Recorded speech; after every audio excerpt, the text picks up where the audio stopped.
ఆసియాలోని అత్యంత ధనవంతుడు, మన దేశ కుబేరుడు ముఖేష్ అంబానీ. ఆయన గురించి పరిచయం అవసరం లేదు.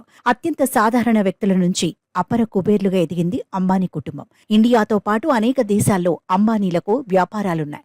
ఇలా వ్యాపారాలే కాకుండా భారతీయ సంప్రదాయ పద్ధతిలో వారి కుటుంబాల్లో జరిగే ప్రతి వేడుక, కార్యక్రమం వార్తల్లో నిలుస్తుంటుంది.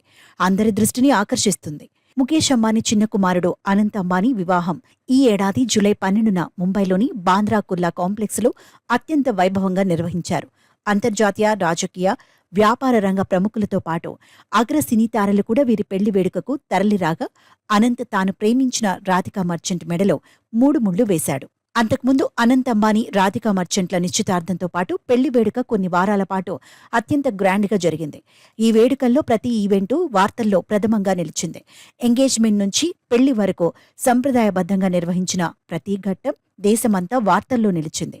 కాగా పెళ్లి తర్వాత newly wedding couple Paris tour వెళ్లారు. అక్కడ ఒలింపిక్స్ జరుగుతున్న విషయం తెలిసిందే. ఈ నేపథ్యంలో కొత్త జంట అనంత్ అంబానీ, రాధికా మర్చెంట్ ఒలింపిక్ మ్యాచ్లను వీక్షించేందుకు ఒలింపిక్ విలేజ్కి వెళ్లారు. కొత్త దంపతులతో పాటు అంబానీ ఫ్యామిలీ అంతా అక్కడ సందడి చేసింది. ఇక అనంత్ అంబానీ, రాధికా మర్చెంట్ బస చేసిన రిసార్ట్కి ఎంత ఖర్చవుతుందో తెలిస్తే షాక్ అవుతారు. ఈ రిసార్ట్లో బస చేయడానికి ఒక రాత్రికి $30,000 ఖర్చవుతుంది. అంటే 25 లక్షల రూపాయల పైమాటే. కాసా లాస్ ఓలాస్ ప్రీటా బే వీక్షణలతో కూడిన విలాసవంతమైన రిసార్ట్. చూడటానికి చాలా లగ్జీరియస్ గా ఉంటుందట. 100 అడుగుల స్విమ్మింగ్ పూల్, ఓపెన్ ఎయిర్తో సంపన్నులు మాత్రమే వెళ్లగల అతిపెద్ద రిసార్ట్ ఇది. ఇక అనంత్, రాధికల వివాహానికి మన దేశంలోని సెలబ్రిటీలు మాత్రమే కాదు, ఇతర దేశాల నుంచి కూడా వచ్చారు. Ivanka Trump, mark Zuckerberg, bill gates, Justin Bieber, Kardashian లాంటి ప్రముఖులు హాజరయ్యారు.